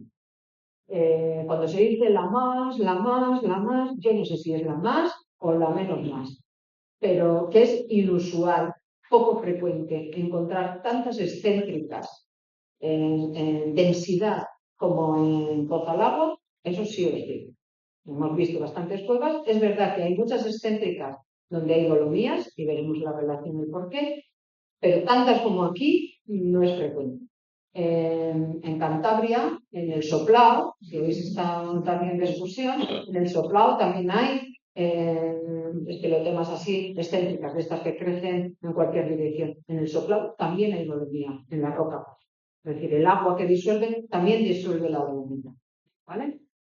Entonces, bien, con todas estas formaciones que tenemos en el interior, ¿cómo se agrupan? Pues se pueden agrupar de distinta manera y os quiero dar una pincelada porque entre estas pinceladas está la respuesta del por qué se forman. ¿Vale? Se pueden agrupar todas estas formaciones por su edad de formación, porque como lleva varios millones de años recibiendo agua, estas estalactitas o estalagmitas o lo que hay ahí dentro no se ha formado toda la vez. Hay unas que son muy antiguas, otras que son menos antiguas y otras que son muy recientes. ¿Vale? En cuanto a la mineralogía, tampoco todos tienen el mismo mineral, porque el agua que va atravesando la roca se encuentra con caliza, que tiene sobre todo calcita, calcio y carbonato, ¿sí? Y también se atraviesa dolomita, y dolomita hemos dicho que además del calcio tiene magnesio, ¿vale? Entonces, según de dónde nos venga el agua, qué roca esté atravesando, cuando llega al punto de goteo, tendrá una mineralogía u otra. Y a partir de ahí, los cristales que se forman pueden ser distintos. Y también está la forma de crecer, que depende de la mineralogía, pero también de la velocidad. Si la gota o el goteo es constante, tin, tin, tin, quiere decir constante para nosotros que al menos durante un periodo largo del año hay un goteo, una gota por segundo o por cada 2 segundos, ¿vale? Tin, tin, tin, ¿vale? En ese tiempo el cristal se forma en la gota, o en el tiempo que la gota está ahí esperando caer, ¿vale? Entonces, si cae muy deprisa, el cristal no tiene mucho tiempo para formarse como puede, o sea, como quiere, más bien como puede, ¿vale? Entonces, las formas cristalinas son únicas. En cambio, si la gota pasa ahí hasta que se evapora, pongamos que un año, que no van a ser, pero mucho tiempo, o si ni siquiera se forma gota, hay una especie de sudor, no sé qué término emplea, como que hay agüilla, pero no llega a formar la gota, que la gravedad no tira de ella, ahí el cristal se puede ordenar, el calcio, el magnesio, como quiere. A eso le llamamos la fuerza de cristalización. Impera la fuerza de cristalización. En cambio, si la gota es rápida, impera la gravedad. ¿Vale? Y eso hace que las formas sean de un tipo u otro. Entonces, en cuanto a edades, tenemos hechos. Hasta lo que nos permite el método de uranio-torio, que es lo que se puede aplicar aquí, porque no tiene uranio, plomo es otro método de datación, pero estas rocas no tienen plomo, podemos llegar a 500.000 años. Y hay muchos, aquí os he puesto unos, pero hay muchos espelotemas que hemos mandado a datar que nos dicen que no tienen edad, no age, porque es too old, es demasiado viejo, ¿vale? Para el método. Y estos están tanto en la Torca del Carlista como en Pozalá. O sea que seguro todo eso estaba ya formado por lo menos hace medio millón de años. Del medio millón a hoy tenemos de todo. Tenemos la separación de la Torca de Pozalagua, 474.000 más o menos 50.000, o sea, medio millón de años. En Pozalagua también. Luego de 100.000, de 30, 40, 10, 15. Aquí, este es el último glacial. Recordar que el máximo glacial último fue hace 20.000 años, del 20.000 al calentamiento que estamos sufriendo, hay un montón de, bueno, estos son de 100.000, perdón, aquí de 10.000 para aquí, hay también, ¿vale? O sea que esta cueva ha sufrido glaciaciones, interglaciares, los últimos y los últimos también, ¿vale? Lo que os he dicho antes, el cebollón que separa, que es esta cosa que he puesto ahí, que separa 18 metros, la Torca de Pozalagua, la capa exterior es de hace medio millón de años. La interior, vaya usted a saber. ¿Vale? No sabemos. Esto nos quiere decir, perdonad, que ya os he dicho, pero que en origen, tanto la Torca del Carriste que viene por ahí arriba, como Pozalagua, en origen era todo mismo. ¿Vale? En cuanto a la mineralogía, el ladrillo que tenemos para generar todos esos cristalitos preciosos que tapizan Pozalagua, el ladrillo, por decirlo así, la unidad básica, es el calcio y el carbono. El carbono con 3 oxígenos y el calcio. Este ladrillo, ¿vale? Puede hacer cajitas de distinto tipo, a ver si así me expreso bien. Puede hacer torres, formando aragonitos, ¿vale? Es la manera de organizar estos ladrillos, por decirlo de alguna manera. Si hacemos un análisis químico, el aragonito y la calcita es igual, ¿vale? Pero en cambio la estructura interna, la manera que tienen de encadenarse estos aniones y cationes, ¿sí? Es diferente, ¿vale? El ladrillo En el caso del aragonito tiende a dar, por eso he puesto una torre, tiende a la verticalidad, mientras que la calcita tiende a dar en un sistema trigonal pues una especie de caserío. ¿Vale? Pero conceptual, para que os quede claro, la mineralogía es igual. El análisis químico, yo hago esto, el aragonito un polvo y la calcita polvo, y mando a analizar y me da igual. Me dará el análisis, me dará carbonato de calcio. ¿Vale? ¿Qué pasa? Bueno, bien. Y entonces diréis, ¿y de qué depende entonces que a veces se hagan torres y otras veces se hagan caseríos? O sea, que se organicen de distinta manera. Pues a veces depende de la velocidad, que antes os he dicho, de crecimiento, pero en el caso de Pozalagua, el factor principal es el magnesio.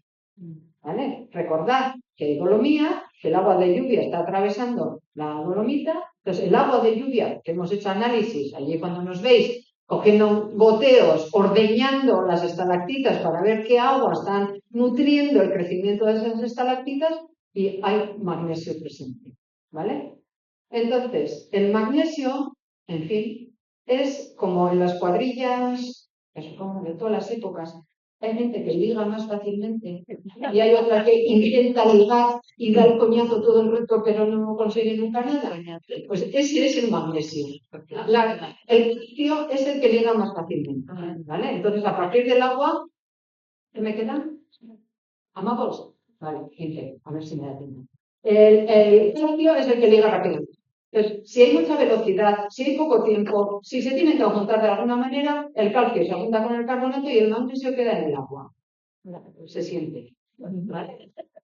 ¿Qué pasa? Que si hay más tiempo, el magnesio intenta una y otra vez.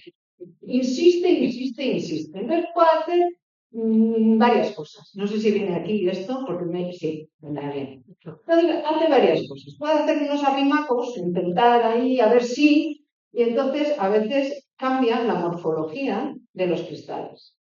¿Vale?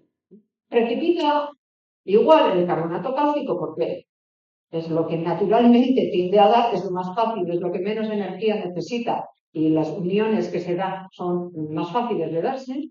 Pero si está mucho rato en el mar, dígase, si la gota tarda mucho en caer, ¿vale? El magnesio interfiere ahí y entonces genera como cristales a veces aberrantes, con formas peculiares, y otras veces hace que el cristal no vaya creciendo en el mismo sentido, sino que la pareja se tenga que mover, porque está el magnesio ahí, y entonces le distorsiona y como que le quita el sitio, ¿vale? Y eso hace que los cristales se vayan moviendo. El crecimiento no sea vertical o en un punto, sino que hoy es aquí, luego es aquí, luego es en el otro lado, ¿vale? El magnesio no entra a cuajar, no entra a formar cristal, pero interfiere en el crecimiento del cristal de calcito, ¿vale? Y no solo eso, sino cuando hay un montón de magnesios, cuando hay un montón de estos que quieren ligar con uno y provoca, y esto está en el laboratorio demostrado, que lo que normalmente formaría un cristal de calcita, es decir, un caserío, tiene una forma rápidamente y forme una torre aragonita. ¿Vale? Entonces, si las aguas tienen mucho magnesio y hay tiempo suficiente para que ese magnesio actúe, interfiera, puede interferir haciendo que los cristales de calcita se vayan moviendo en su eje de crecimiento de un lado a otro, o en vez de formar calcita, que es esta de aquí, se forme aragonito, a partir de una concentración determinada de magnesio. ¿Vale? Aunque la velocidad sea igual, aunque todo sea igual, solamente la presencia del magnesio es el efecto envenenador que se dice, ¿vale? Pero a los alumnos les cuento lo de ligar porque creo que encaja mejor en esa edad y que se quedan mejor con el concepto, ¿vale? Pero es una cuestión de competencia iónica, ¿vale? Entonces, si hay mucha cantidad de agua, en resumidas cuentas, lo que tenemos es que se forman trocitas en la zona de estalactita y abajo, si todavía hay calcio y carbonato suficiente, empezará a crecer la estalagmita, ¿vale? Si cada vez llueve menos o llueve de distinta manera o cada vez tenemos menos agua, la gota tarda más, con lo cual el magnesio tiene más tiempo para interactuar y pueden empezar a formarse, esto es un sketch, pueden empezar a formarse aragonitos. Si todavía la concentración, o sea, perdón, primero a dislocar la calcita, perdón, se me ha pasado. Si todavía es más el tiempo que tiene el magnesio de interactuar, crecerá aragonito. Y si ya, en fin, apenas ya todo el calcio ha quedado atrapado en los cristales y en nuestra humedad solo queda magnesio o hay mucha proporción de magnesio, se nos forma aquí la lutita o la hidromagnesita, o sea que es un mineral de magnesio. ¿Vale? Esta es la secuencia de formación. Bien, ¿esto ocurre al agua? Sí. No solo eso, además tenemos la evidencia de que lo que impera son las fuerzas de cristalización, porque si vemos las terminaciones de los cristales terminan perfectos. Bueno, puede parecer que no lo son, pero este es el hábito, es la forma cristalina típica del aragonito, una de ellas. Que no todas las torres son iguales. Hay torres que son más tabulares, otras que son más triangulares, pero todo. ¿De acuerdo? Entonces, esto se cumple. Aquí, estos cristales de aragonito, los raros, no se han formado en zonas de mucho goteo, sino donde impera la fuerza de cristalización. Eso quiere decir que la humedad existe, que está mucho rato ahí, y que los cristales se forman más o menos como quieren. Eso sí, con la perturbación del magnesio que está presente. ¿De acuerdo? Bueno, ¿cómo sabemos esto? ¿Cómo se ve? Pues cogemos los análisis de estos puntos que están aquí muestreados. Esta es la parte científica para deciros que esto es verdad. Esto es en lámina delgada, que son los hábitos típicos, y esta cara, por ejemplo, que veis aquí, es la cara perfecta, por decirlo de alguna manera, de formación de esa torre de aragonito. No todos los aragonitos son iguales, estos son otro tipo de hábito del aragonito, que son monocristales, ¿vale? Entonces en lámina delgada, estos son como uñas, en fin, esto es un muestrario de los minerales que puede haber ahí. Y estas son de las calcitas, que quizá es la más así, cuando la calcita crece en la vertical, sin ninguna distorsión, ¿veis aquí? Como todas las páginas bien ordenadas en vertical. Eso es porque el magnesio no ha percibido ninguna fuerza, ningún desplazamiento. Impera la fuerza de la cristalización, no es una estalactita al uso, que conocemos todos, luego lo tendré en las estalactitas. En las estalactitas no se ven estos cristales, no se ven esas caras cristalinas, pero en cambio en otras veis que estos cristales están como al azar, que no siguen este orden vertical. ¿Veis? Aquí ha interactuado el magnesio. Ha estado el magnesio descolocando el crecimiento de los cristales. Para verificar eso que os estoy diciendo, lo que hemos hecho ha sido ordeñar. Decimos ordeñar porque le cuesta tanto a la gota caer, que está ahí y no cae, entonces tenemos que ir con una jeringa y no sé si visteis, pero bueno, es como una inyección al revés. O sea, chupar el agua, la humedad que tiene ahí, meterlo en unas cápsulas y analizar. Y se verifica. ¿Vale? Aquí en el mineral es calcita, no entra el magnesio porque no puede entrar en la estructura de la calcita ni en la del aragonito, porque el tamaño del magnesio y del calcio es diferente, pero interfiere en el producto. ¿Vale? Y, perdón, una cosa. Y esta interferencia hace que de vez en cuando estos cristales, si la química va cambiando de más magnesio a menos magnesio, y eso depende de las lluvias, si llueve más, atraviesan más rápidamente, no arrastra los minerales de igual manera, y si tarda menos tiempo en esa microporosidad, si el agua ha estado más tiempo, ha actuado más con la dolomía y arrastra más magnesio, esos cambios climáticos pueden hacer que un cristal que esté creciendo así en la vertical, calcita normal, de repente dé un quiebro hacia otro lado y suba hacia arriba o a la derecha o a la izquierda o a donde sea. Esto genera una ascenso, unos crecimientos de cristales que crecen supuestamente al azar, que no están al azar, es el magnesio el que marca, ¿vale? Pero no en la vertical. Bueno, como se ve en láminas delgadas, por si acaso. En cuanto a la forma que os he dicho, hay distintas formas, hay unas que son de goteo, se entienden más o menos rápido, flujos son los que escurren, no gotean en la vertical, sino que van escurriendo, Hay también otros cristales que se forman en las masas de agua, en los buds, y luego están por capilaridad las excéntricas. ¿Por qué le llamamos capilaridad? Lo que hemos visto aquí fotos. En lagos, fijaros en las estalactitas y estalagmitas, aquí hay una rota, pero la estalagmita, estas no tienen nada que ver con los cristalitos que os he mostrado antes. ¿Vale? Aquí las superficies son lisas. Y si hiciéramos un corte, que mira que no lo he hecho o no lo he traído, tienen un núcleo y son cristales que crecen hacia los lados. ¿Vale? Pero no tienen caras cristalinas, bien formadas, ni nada. Vale, pues tenía que haber traído eso.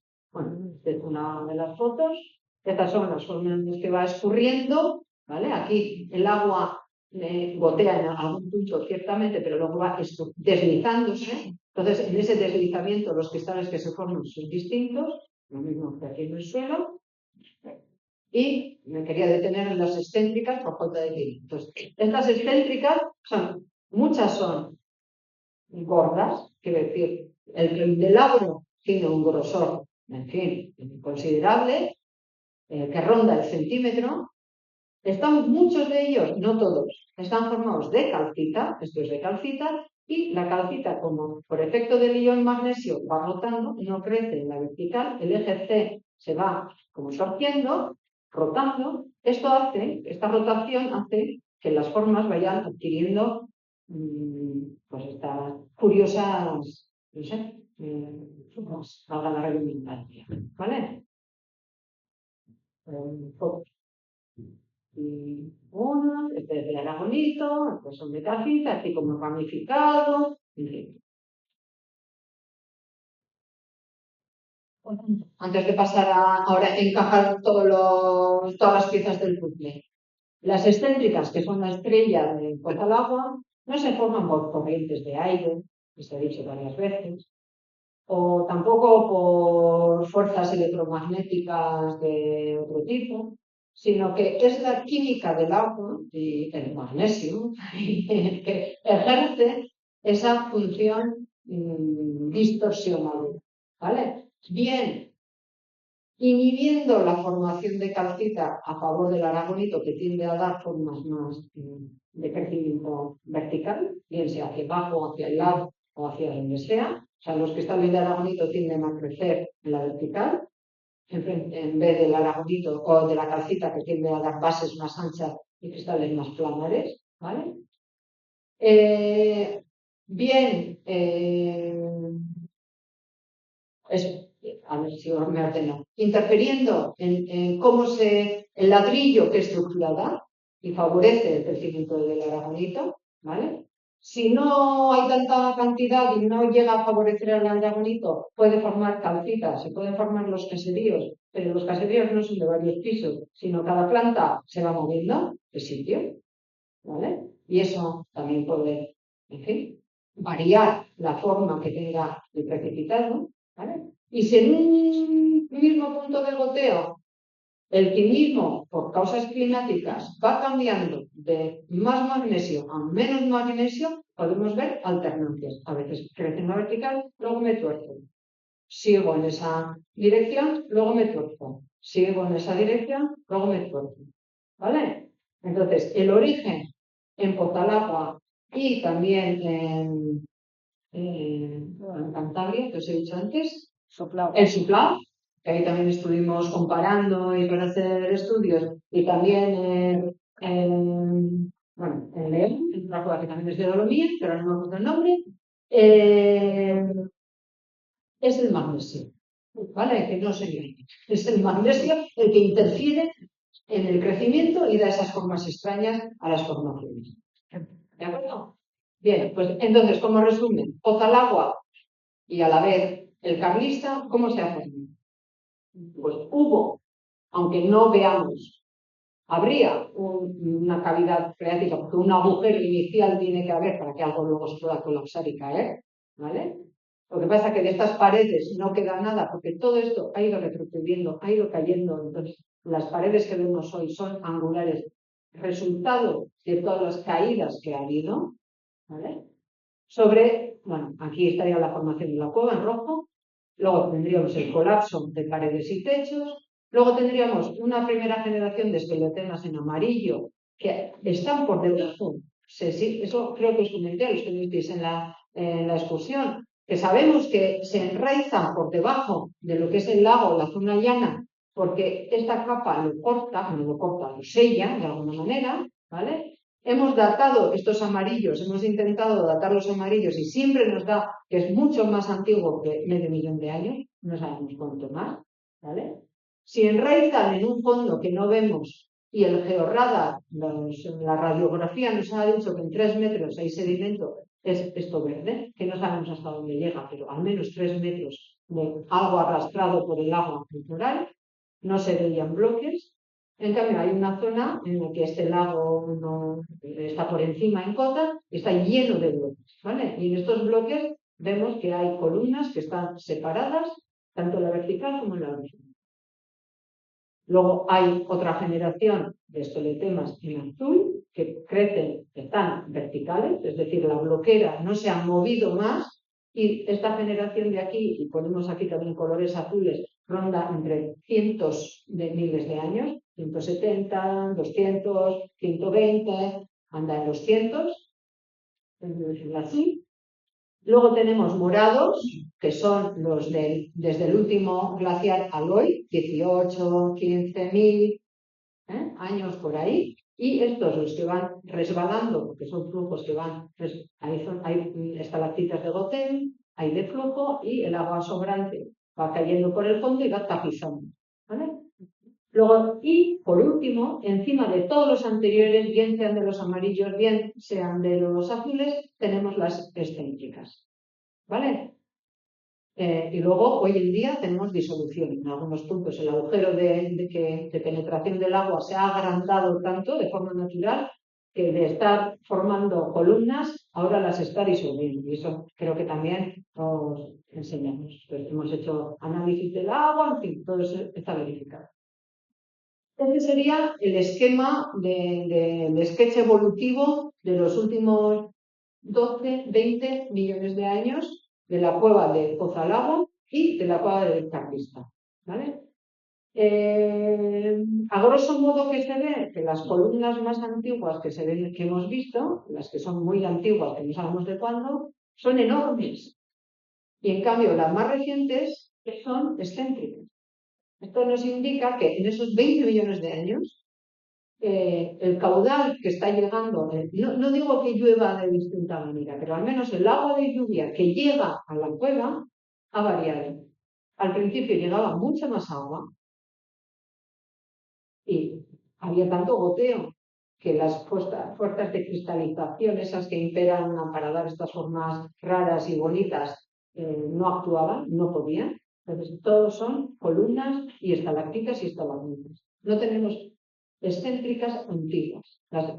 Hemos datado y siempre nos sale moderno, y no solo eso, siempre salen encima de todo lo demás.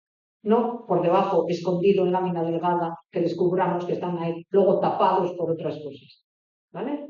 Entonces, lo que sí vemos climáticamente es que en estos millones de años, en general, lo que vemos en la cueva obedece o responde a una disminución del caudal,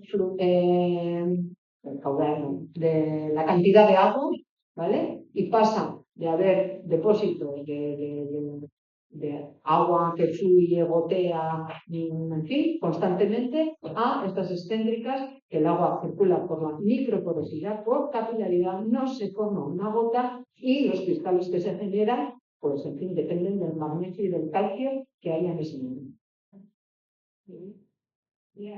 ¿Vale? Las excéntricas están en un sitio donde está la agua o hay otro tipo de cuevas. Hay otro tipo de cuevas, pero hay una norma que se repite. No te diría, que no he visto todas, pero en las que yo conozco a nivel estatal, Iberia, Portugal y bueno, ibérico, no estatal, y Portugal, donde hay no una excéntrica perdida, sino donde tenemos ya desarrollo de excéntricas así, en fin, notable, siempre hay magnesio, siempre hay dolomía en la roca. O sea, el requisito es que esté ese magnesio que distorsiona el crecimiento. Si el agua de lluvia no arrastra magnesio por ninguna parte, solamente el calcio y carbonato para formar. y esos se formarán dando pautitas según la velocidad o aragonito, pero de forma constante y ordenada. El desorden lo genera el magnesio. Y gracias al desorden se nos forman esas cosas tan... Sí. Esa es la norma que yo pongo. La norma o el principio o el requisito que tiene que cumplir la cueva para que se dé. Y yo había oído que ellos de un sitio en Pozalagua investigaban. Pozalagua es el único sitio hasta donde yo llego, o uno de los pocos sitios donde hay tanta cantidad de excéntricas. La mayoría de las veces, el magnesio, quizá porque el goteo es mayor, no sé las causas, porque aquí tendría que indagar en los porqués, pero hay excéntricas entre 1000, una. Pero es que en Pozalagua, el último tapiz, el último crecimiento que se ha dado y que se está dando, todas son de excéntricas. Con lo cual, el volumen o la superficie que ocupan las excéntricas es tan grande que lo hace notorio. Eso sí sé. Hay gente que viene de Francia, compañeros geólogos, en fin, y otros son del mundo del petróleo, que vienen a ver el magnesio, vienen a ver el efecto del magnesio, en fin, por otras causas, pero y es el sitio, en fin, no sé cómo decir, a destacar, así a nivel, no sé si europeo, para ver tantas excéntricas. Eso sí, pero es la cantidad, ¿vale? En el detalle, una excéntrica basta con que haya magnesio para que se dé esa distorsión. ¿Vale? He terminado, ¿eh? Esto era lo de Grazalema, pero ya, entonces, nada, creo que es hora. Entonces, pongo Grazalema al comienzo del día 14, que como ya tendréis el CAS fresco, empezaré con Grazalema, qué ha ocurrido, y seguiré con Zugarramurdi. Y la foto que os quería enseñar, pues no veáis nada, porque voy a pasar todo así, pero bueno, ya lo último, no sé dónde estará. Entonces, no, quería daros eskerrik asko por el día aquel, que fue una sorpresa veros. Y nada, no sé si lo que os he dicho os ha ido encajando en lo que estuvisteis viendo o no. Y los que no habéis ido, pues os recomiendo y os invito a ir, porque es un lugar singular. La verdad es que es singular. Y más, ya no sé si es el más o el menos, pero no es normal ver esto. Una pregunta con relación a la cantera. La cantera al principio, gracias a la cantera se descubrió la cueva, pero después no tuvieron problemas con la cantera por las explosiones. Sí, a ver. No hubo un control de las explosiones. Y las hay todavía. Lo digo desde el micro por si hay gente que no ha oído. Comentaba la cantera, que en la cueva de Pozalagua, no os he mostrado, lo he traído, la entrada natural es uno de esos embuditos que os he puesto al principio, pero súper pequeño. Entra justo una persona, es una grieta un poco agrandada, ¿vale? La entrada para el humano, decir de alguna manera. Entonces se descubrió a las voladuras de la cantera del lado que extraían la dolomita para los altos hornos de Vizcaya como refractario, como, bueno, pues para incrementar la temperatura de los hornos se ponían dolomita. Entonces, y abajo en Carranza estaban todavía y se muestra, no sé si fuisteis vosotros también, en una visita para enseñar el procesado de la dolomita y todo aquello. Y era curioso porque bajaban todo con un aéreo, como los de esquí, ahora no me sale el nombre, pero con vagonetas y está todo allí, es bonito de ver. A mí me resulta muy bonito. Ciertamente se descubrió en una voladura, salió, entraron y vieron aquella maravilla. Bueno, entonces yo no sé toda la verdad, pero es verdad que en el interior se ve que hay muchas estalactitas, sobre todo las grandes, no la blanquera esa desplazada, porque esa está datada y es antigua, ese desplazamiento, ¿vale? Bueno, luego te diré cómo salen. Pero esa es antigua, pero hay muchas roturas, incluso alguna ha salido en la foto, de estalactitas colgadas que están rotas y se ve el corte, ¿vale? Esas roturas pueden ser del temblor de la explosión. ¿qué ocurrió al de nada de descubrir la cueva? Que bueno, pues en principio todavía seguían con la explotación porque aquello era lo que daba de comer y la cueva no. Pero bueno, en unos años enseguida se vio que lo de la cueva era algo especial, que no era algo, una cueva más, porque pues, una cueva más, no hay dos iguales, pero es verdad que muchas cuevas en zonas de cantera se comen. O sea, cuando ven, a la noche explotan y aquí no ha habido nada.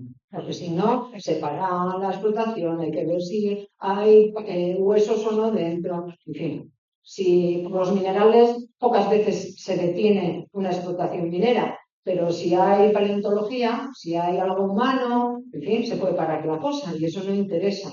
Yo lo entiendo ambas partes, ¿vale? Pero aquí pues, se me dieron cuenta que esto normal no era. Entonces la gente que iba a ver y probablemente, al igual que yo, realzaba la singularidad de la cosa, pues los propios dueños del terreno, pues en fin, empezaron un poco pues, a desviar la explotación un poco más allá. Coincidió también con el declive industrial. O sea, afortunadamente, todo vino un poco, bueno, afortunadamente, pero no todo. Y entonces, bueno, en pocos años, aunque no inmediatamente, pero se dejó de explotar actividad humana. Un día, no sé si recordaréis, hay en las fotos principales, en las grandes, que tiene una gran cantera. En el Valle de Carranza, al lado del río, a 30 metros en cota, hay una gran cantera, una explotación Primagerindos que extrae roca caliza. Ellos están interesados y nos ayudan económicamente en nuestras investigaciones porque están obligados a, cada vez que hacen una voladura, a poner un detector en la cueva para saber si la propagación de la onda llega o no a la cueva de Tuzalagua, porque es turística y eso es de obligado cumplimiento. ¿Qué pasa? Que también saben que existe la torca. Claro, y no quieren hacer ningún daño, porque a lo mejor no lo quieren hacer, porque son de allí y quieren igual o más que yo su casa y su entorno, o a lo mejor para que nadie luego el día de mañana diga nada, no lo sé, pero están interesados en saber cuán próximos están o no a Pozalagua, que ya lo llevan registrando, sino también a la Cueva de la Torca, que es la otra conocida, por si estuvieran haciendo algo, que en fin. O sea, que se ven sensibles, ¿eh? Yo, en la parte que me toca, he de decir que están sensibles con el tema. Afortunadamente también puede haber otras cuevas que no conozcamos y que se estén afectando sin saber, pero la Torca del Carlista, como está topografiada, está georreferenciada con 2 centímetros de error, sabemos perfectamente la parte conocida, hasta dónde llega, dónde va la cantera, si hay fallas o no que puedan atenuar la vibración y la explosión, o si no, en fin. Y entonces hay gente de minas que está también en el grupo trabajando ese aspecto. Por ahora parece que no hay afección, ¿vale? Pero en Pozalagua en su día sí la hubo. Sí la hubo porque hasta que se descubrió las voladoras eran muy cercanas y sin saber lo estaban rompiendo. Una vez conocido, aun las sabiendas, pues también, porque la cosa, en fin, tenía que continuar, pero no muchos años. No muchos años. Entonces, bueno, hay un cementerio de estalactitas que le llamamos, porque todo lo que se fue rompiendo con las voladuras al hacerlo turístico se almacenó en una zona para que no se viera en todo el paseo de la cola todo roto y todo, en fin. Pero ahí está, en la zona de la bajada de las escaleras, a mano derecha están todos los fragmentos que se fueron repitiendo y apilando. No sé si he respondido a tu pregunta, pero... Y luego, en la zona del Calvario también ya hay alguna, ¿no? No sé si se visita o no. Visitable. Pero con cantera. Sí, visitable que yo sé, visitable no. Hay otra mina de fluorita en la Nestosa, o camino hacia la Nestosa, que está bien, bueno, la quieren abrir para turismo, se hacen visitas puntuales, pero para abrir para el turismo, y por una cuestión de minimizar los riesgos, que siempre las hay, en fin, cada vez que subimos una escalera o nos metemos en un coche, o en fin, asumimos un riesgo, pero en las cuevas visitables todavía, en fin, eso se mira mucho, ¿vale? Porque nadie se quiere hacer cargo de una desgracia de ese calibre. Entonces tienen problemas para adecuarse a la normativa y, en fin, están ahí trabajando en ello, ¿vale? Cuevas hay un montón. Cuevas que podrían ser visitables porque tienen historia que contar, todas. Muchas, bueno, algunas son inaccesibles porque necesitan cuerda o son complicadas. Hay otras cuevas que son sencillas y se podrían abrir, pero ¿conviene abrirlas todas? ¿Conviene? Bueno, ahí ya entramos en otro debate, ¿vale? Porque esto, quiero decir, el tema de las cuevas turísticas o no turísticas, entre los propios científicos, nos lleva en fin, a discusiones acaloradas. Porque, en fin, hay gente muy proteccionista y muy conservadora y sobre todo, y no hago ascos a nada porque disfruto con ellos mucho y me agrada porque abren mis horizontes con los biólogos, porque sí, aquí hay murciélagos, hay coleópteros, hay, en fin, bacterias, hay mucha vida en esa cueva. Y incluso estuvimos viendo y estudiando si esas formas raras si podrían ser también debidos a bacterias, porque también se ha visto que en ocasiones las bacterias, lo mismo que el magnesio, la presencia de una bacteria en una superficie puede también interferir en el crecimiento del cristal, ¿vale? No nos ha salido, a lo mejor no lo hemos buscado bien. Yo lo que sí he encontrado, o nosotros lo que sí hemos encontrado es el magnesio en cantidad. Con lo que no haya o no bacteria, el magnesio seguro que hace su fuerza, ¿vale? Pero bueno, pues los bio, en fin, son no entrar, no pisar, no ver, no hacer. Los arqueólogos también, un yacimiento, tal. En fin, yo en cambio digo, vale bien, de acuerdo, respeto, y no es a todos sí, pero también conviene dar a conocer no a los investigadores, que somos 4, sino a la gente que vive en el entorno y no en el entorno, lo que tiene en su casa para saber también proteger. Quiero decir, aquello que no conocemos no existe y yo puedo ir pisando cualquier cosa sin saber lo que hay debajo.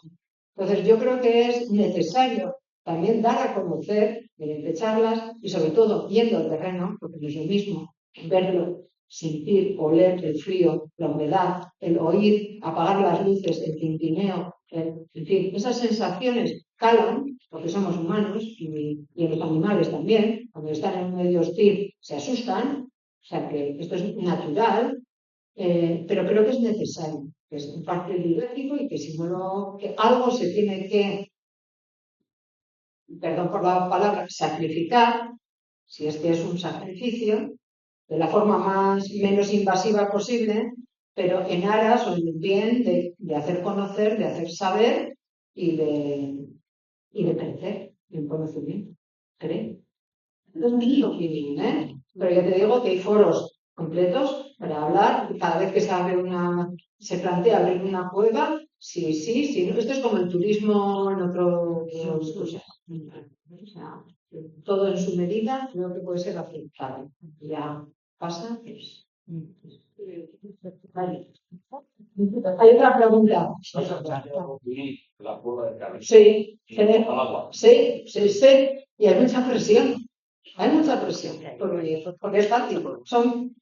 Habéis visto que desde dentro son 18 metros. Y eso está medido. Y desde fuera, en un punto, con un túnel de 20 y pocos metros, se podía acceder. Desde la cantera. Desde el exterior directamente. Ahí sí que eso es una invasión. Es una cicatriz pequeña, si cabe, pero una gran invasión, porque cambias toda la dinámica ambiental de la cueva de la Torca. La Torca hoy solamente respira desde arriba. Entonces, respirar, sí, se entiende. Respirar con un túnel, una sim de nada, no he medido ahora, pero tendrá como mucho menos de 10 metros. Es como una fisura agrandada, que luego se hace a campana, 150 metros en la vertical. Abrirle un túnel por abajo, eso crea ya unas corrientes, en unas condiciones, pues claro, ahí sí ya me resisto yo, como geólogo. ¿Qué derecho tenemos los humanos, por decirlo de alguna manera, de querer verlo todo? O sea, no nos basta lo que está visitable, para tener que hacer un agujero para ver. Esta soy yo, ¿eh? No digo que tenga que ser así. Pero digo yo, oye, Concho, pues ya te cuento yo lo que me he bajado, lo que hay en la Torca. No sé. Yo ahí sí que me resistiría, porque sabemos antes de empezar que vamos a cambiar algo de forma sustancial. ¿Eso va a repercutir en algo? No lo sé, pero luego poner el tapón es difícil, ya es imposible. Pues las cosas hay que pensarlas antes de actuar. Y ahí yo sí, miraría mucho, pero hay mucho interés en abrir y en ir y ver. Yo quiero ver, pero es que la cuestión es que no vamos a poder ver, porque entonces para ver hay que hacer instalación de luces. Instalar aquello es enorme, insisto, es como una torre Eiffel y un campo de fútbol y no cualquiera. Pues o sea, esto es lo que acarrea para ser visible. Pues quien quiera entrar, con todos mis respetos, pues que sepa rapelar, que sepa yumarear y que se esfuerce un poquito. Pero bueno, si discrepáis, lo acepto, ¿eh? Pero yo me pongo. Vale, pues, te agradecemos muchísimo la pasión que le echas al tema, que nos hace pues, quedarnos bien, entender las cosas a la perfección. Espero que si habéis entendido algo y si salís con algo de lo que teníais adentro, suficiente. Pues te esperamos.